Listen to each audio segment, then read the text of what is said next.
Good morning. আজকে হচ্ছে শনিবার। তো আমার মর্নিংটা অনেক সকালেই শুরু হয়েছে। অনেক সকাল বলতে আজকে উঠেছি একটু দেরি করে, 8টার সময় উঠেছি। তো তারপরে স্নান পুজো এটা সেটা করতাম, একটু দেরি হয়ে গেছে। এখন ঘড়ির কাঁটা বাজে ঠিক দেখো কটা, 11:30 বাজে। কিন্তু সকালের চা আমি এখন খাবো। এই যে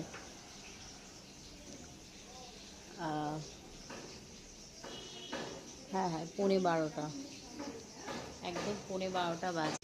এই যে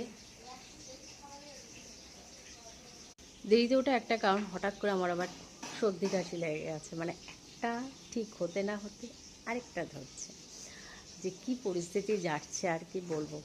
তো যাই হোক, এখন আমি গরম চাটা খাবো আর রান্নাঘরে কিন্তু ঢুকে পড়েছি, কারণ আজকে একটু রান্না করতে হবে। বর্মশাইয়ের ছুটি, একদম ঝপাঝপ করে একটা পদ রান্না করব।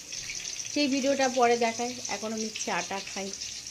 আর এই যে চা, এই যে চায়ের কালারটা এরকম এসছে কেন বলি, দেখো চাটা করা হয়েছে, এর মধ্যে আছে তেজপাতা, তারপরে আছে আদা, এলাচ দিয়েছে কিনা বলতে পারছি না, ও একটা আছে এলাচের দানা।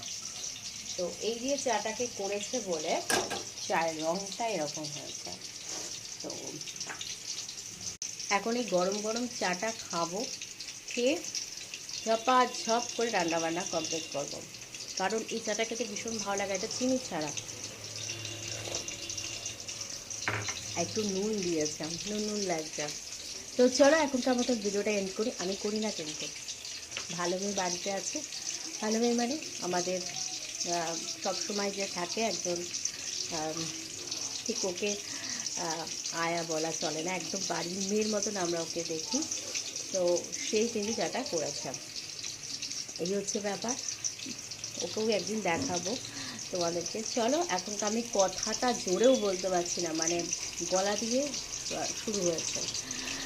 জানি না আমার শরীর যে কবে ঠিক হবে। মে মাসটা আমার যে কী গেল, মে মাসের সেকেন্ড উইক থেকে জুন পড়ে গেল, দেখি কবে ঠিক হই। তো চলো এখনকার মতন ভিডিওটাকে এন্ড করি, কারণ চাটা আমাকে খেতে হবে। চলো টাটা।